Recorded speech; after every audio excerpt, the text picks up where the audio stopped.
So I think it's fair to say some of these predictions were better than others.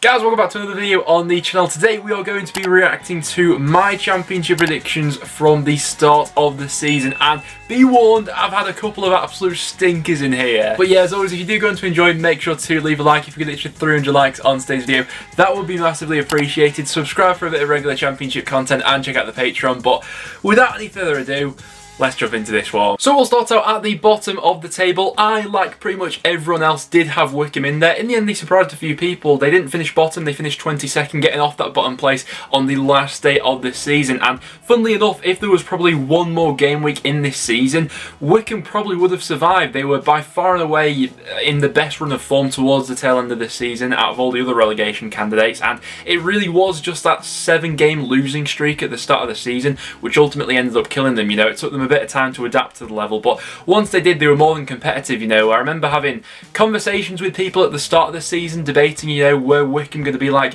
the worst team to ever play in the championship, like the lowest points tally and things like that. But no, yeah, they got their act together towards the end, just couldn't quite do enough for survival. I had them in 21st, in the end they finished 2 places higher. Not the worst prediction in the world. 23rd, I actually got Rotherham spot on. They finished here in the end. Now, Rotherham came into this season wanting to get that sort of monkey off the back of them being known as a bit of a yo-yo club going between League One and the Championship.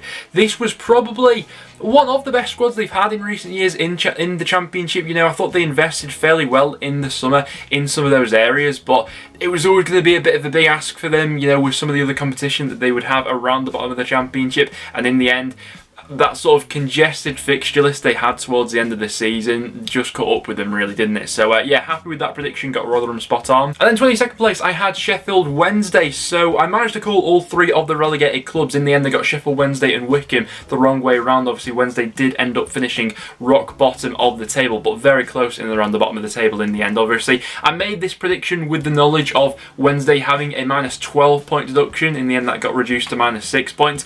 I always thought it was going to be very tough, like a lot of people, for Wednesday to go ahead and overturn that. You know, they would have needed to perform like, you know, a mid-table club if they'd had that 12-point deduction and survived. Obviously, it got reduced to 6 in the end, but even that turned out to be too much of an uphill battle. They've had, I mean, they've gone through quite a bit of turmoil in the season, you know, gone through 3 permanent managers. When Pulis came in, a few people, myself included, thought this might be the turning point for them. That turned out to be an absolute disaster. Darren Moore finally got them playing some sort of recognisable, decent football, although even then there was still too much inconsistency within the side, and yeah, relegated in the end. So at the moment, we've not started out all too badly here. I did manage to call the 3 clubs getting relegated. 21st place though, I have had a bit of a stinker here. I had Luton Town. I did have them surviving, where I saw a few people predicting Luton for relegation, but yeah, vastly outdoing my prediction of them. They've been comfortable mid-table for the majority of the season. I thought this would be another season where they'd be in and around the bottom 3, but I thought they'd just about get over the line. In the end, they were in no danger of relegation whatsoever. Nathan Jones has done a fantastic job with that group of players that he's been working with. I thought they invested in the squad very well, actually, in the transfer windows. They used the loan market very well also, and yeah, fair play to Luton, more than proved me wrong this season. 20th place, I had Huddersfield, so another one which is spot on from me, not too bad. Huddersfield had a lot of unknowns coming into this season. Obviously, they ended last season with the Cowleys, decided to part company with them, went for a complete reversal in terms of like the style of football they were going for under Carlos Corberán, but still there were quite a few holes in that squad, and I think a lot of people, myself included, did have the fear that Huddersfield would be in and around the relegation battle this season. In the end, that did come to fruition, but they have managed to get over the line and survive. Yeah, been a bit of a topsy-turvy one for Huddersfield, but happy with that prediction. 19th, I had Coventry, which is a fairly reasonable prediction, I think. In the end, they finished 3 places higher than this, but 19th, not too far away from where Coventry went on and finished. I did predict them to be the highest performing of the newly promoted clubs coming up from League One, and in the end they were just that. They sort of had the infrastructure and a bit more investment into their squad compared to the likes of the Rotherhams and the Wickhams going up this season. Matt Robbins has done some really good work with that group of players as well, and they also got one of the bargains of the season in Gustavo Hamer as well. So yeah, good stuff from Coventry, and to be honest, I've not done all too bad so far, so I think we may as well just leave the video here before we get into any of my other predictions. So thanks for watching, guys. Nah, I'm joking, but this next prediction is an absolute absolute howler from me. I had Barnsley in 18th place, didn't I? Of course I had Barnsley here. What was I thinking? They've obviously gone on to make the playoffs. I had 13 places out on my prediction for Barnsley, which is an absolute shocker. More than half the table I was away on this prediction, obviously. Barnsley had a miracle end to last season. They stayed up on the last day in the last few minutes of their game against Brentford, actually. It was a wonderful resurgence they had. Coming into this season under Gerhard Struber, I thought they'd improve a little, but by no means did I think they'd improve to the point where they are now, and they have the chance of playing Premier League football next season. Obviously, they parted company with Gerhard Struber due to him taking another job. Ishmael came in and has just been able to take that team to a whole nother level, and I'm happy with the way that I don't think anyone called this from Barnsley, but 18th, yeah, sorry Barnsley fans. 17th also had a bit of a stinker with this one. I had Reading in 17th. They've proved me wrong by 10 places, just missing out on the playoffs. I think I knew fairly early on that I got this prediction wrong. You know, at the start of the season, they were absolutely flying. They had like a 8-point lead at one point on the top of the championship, didn't they? But they obviously had the individual talent in there. It was just a question of could Paunovic come in and sort of bed them all together. In the end, he has done that, and Reading have more than proved me wrong. 16th place, I had QPR, proving me wrong by 7 places. Now, in the first half of the season, this prediction looked to be pretty much spot on, to be honest with you. QPR were on the verge of being sucked into a bit of a relegation battle. The squad probably wasn't as strong as it could have been. Obviously, they'd lost to Berriese in the previous summer, which was a lot of my thinking sort of going into this prediction. You know, a lot of creativity has been lost there. They went on to lose Asai Samuel as well, but that January transfer window, QPR had completely turned around their season. Fair play to Mark Warburton and for QPR for actually sticking with him, because at one point it looked like they may sort of part ways with him and look to go in a different direction. But yeah, brilliant recruitment throughout January, and from then on they've been absolutely flying. 15th place, I had Birmingham. Now, I mean, it's not the worst of predictions because they only finished 3 places lower than this, but that's mostly due to the upturn in form that they'd had since Lee Bowyer's arrival. I made this prediction with the thought of Aitor Karanka being in charge all season, and I thought they'd be alright this year. On paper, coming into this season, for me, Birmingham had one of probably their best squads in quite a few years, actually. I thought they had quite a bit of attacking talent. You know, the likes of the Sanchez's really excited me. Bella, the option on the other side, I thought they had some nice midfield options that they continue to buy. Etheridge, I thought was a really sensible purchase, but under Aitor Karanka, Birmingham were absolutely dismal, weren't they? And yeah, I was a fair bit off on this one, I think. 14th place, I had Middlesbrough, a little bit off on this one. In the end, they finished 4 places higher than this in 10th place. They were flirting with the idea of the playoffs for quite some time throughout the season as well, obviously. Coming into this season with Neil Warnock, the previous season for Middlesbrough hadn't gone to plan at all under Jonathan Woodgate. They tried to go in a bit of a different direction, but yeah, the club soon put stop to that. In the end, Borough proving me wrong by a few places in here. Now, 13th in the end, I had Blackburn. They finished 2 places lower than this, and I've got to admit, when I put this prediction video out and I had Blackburn in 13th, at the back of my mind, I was a little bit nervous as sort of a Preston fan, because I really thought that Blackburn could end up being a bit of a dark horse this season. You know, I thought that they score a lot of goals this season, which they ended up, they ended up doing, but my God, have Blackburn underachieved this season for me. With the quality that's bedded in throughout that squad, they've got one of the best strikers in the league in Adam Armstrong, one of the best loan deals in the league they got in the end in Harvey Elliott as well. I thought they had a decent amount of balance throughout their squad.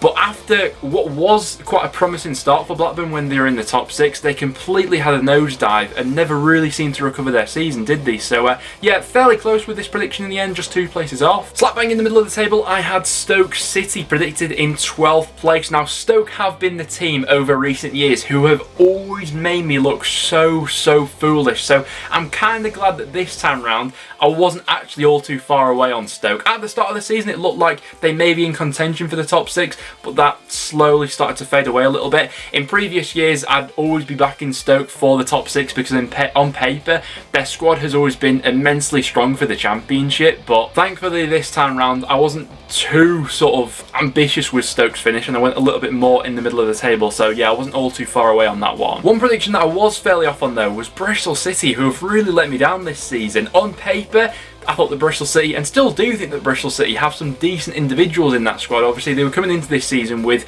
a vastly inexperienced manager, which was the thing that I thought would hold them back from making it into the top 6.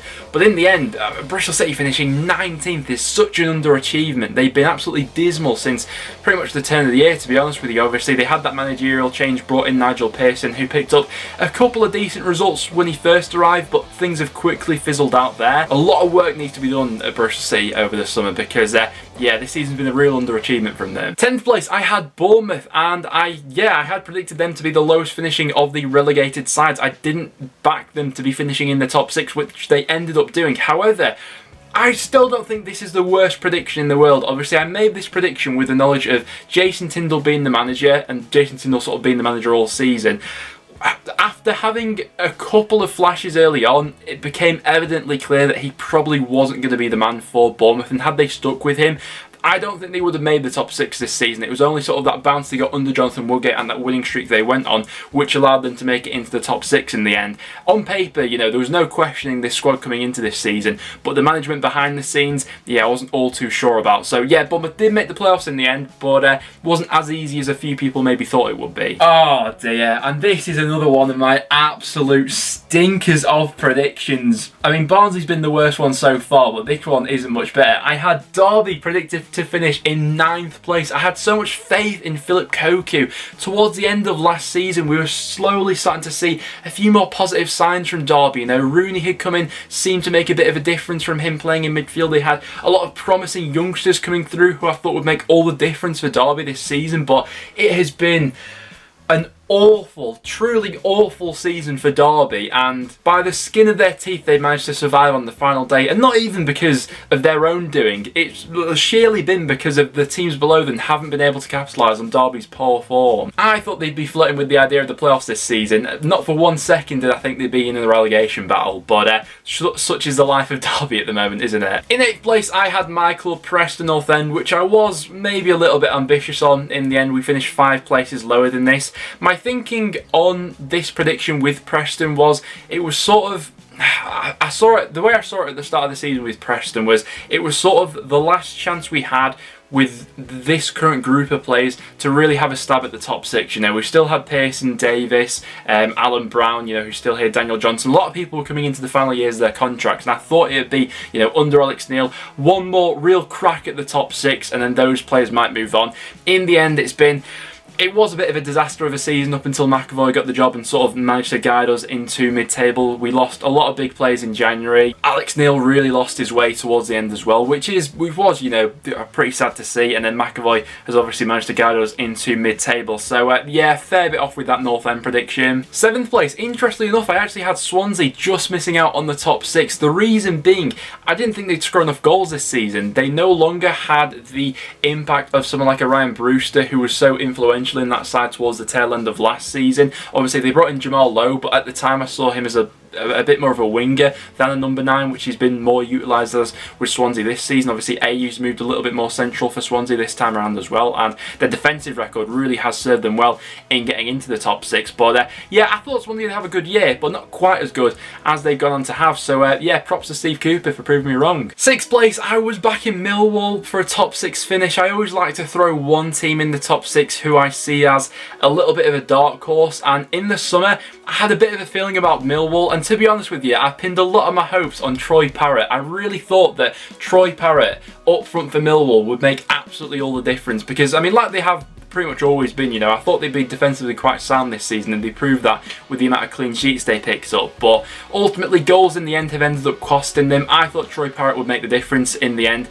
He could never find his way into that squad, you know, be it through injuries or whatever. He was recalled in January, wasn't he? 5th place, I had a bit of a stinker with this one. Whenever you're double figures out from getting the prediction right, you know that it's never good. I had Nottingham Forest finishing in 5th place.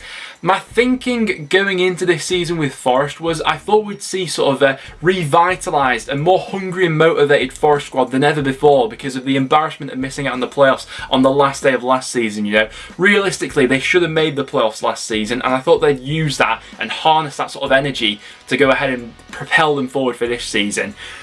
In the end, that wasn't the case at all. Sabri Lamucci lost his job fairly early on into this season. They needed Chris Hughton to salvage it and make sure that they weren't going to be sucked into a relegation battle. And yeah, I couldn't have been further out from this prediction, to be honest with you. Fourth place also wasn't the best prediction in the end. So the 3 teams that I predicted to finish in the playoffs so far, none of them have made it into the top 6 this far. I had Cardiff to finish in 4th place. They obviously made the playoffs last season, had that real bounce under Neil Harris. In the end, Neil Harris didn't work out for Cardiff this season. Mick McCarthy very nearly steered them in the direction of the top 6. He had that brilliant bounce when he first came in, but they just fell short in the end.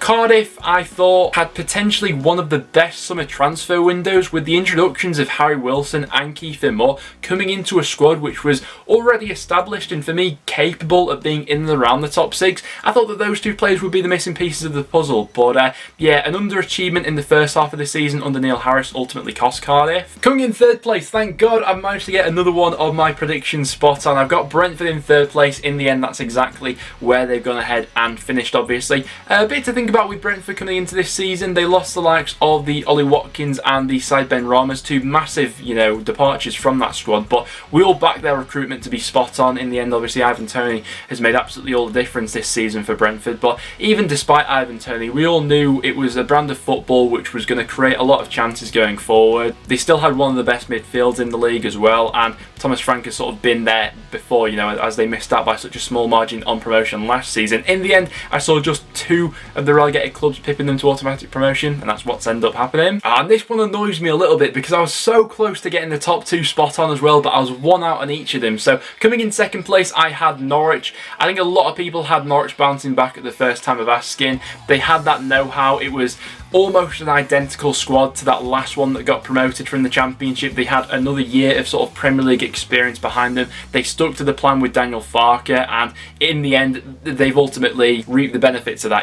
Keeping hold of Emi Buendia and Max Aarons in the Championship, and Timu Pukki as well, was always going to end somehow in promotion for Norwich this time round, surely. So yeah, happy I had Norwich in the top 2, but I could have gone one more for them, couldn't I? Which does mean that yes, I did predict Watford to win the Championship. In the end, I should have really muddled around Watford and Norwich, but my thinking coming into this one was just, on paper, Watford still very much had a Premier League squad. The attacking power that they had coming into this season was something that we've maybe not seen in quite a few years now in terms of the number of options they actually had. But it did take Watford quite a while to actually get things right. Obviously, Ivic came in first of all, who had this sort of quite regimented game plan. They were playing quite defensive football, weren't exactly a thrilling side to watch, but were grinding out the results, but weren't quite in the top 2 like a lot of people thought they would be. And then Zisco obviously came in to make the difference for them and pushed them over the edge and get them into the top 2 in the end, scoring a few more goals under him and being a bit more exciting and that sort of thing. But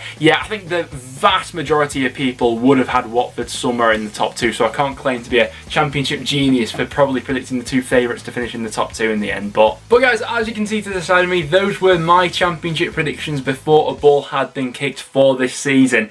I mean, some of them are alright, but others are absolutely disastrous. Let me know what you make of them down below. Also, let me know what were your best and worst predictions from the start of the season. Has your club sort of underperformed or overperformed where you thought they'd be around about the start of the year? But yeah, all for a bit of fun anyway, guys. So thank you so much for watching. If you did go on to enjoy, make sure to leave a like, do subscribe for a bit of regular Championship content. Check out the Patreon down below. But other than that, thanks for watching, guys, and I'll see you all in the next one.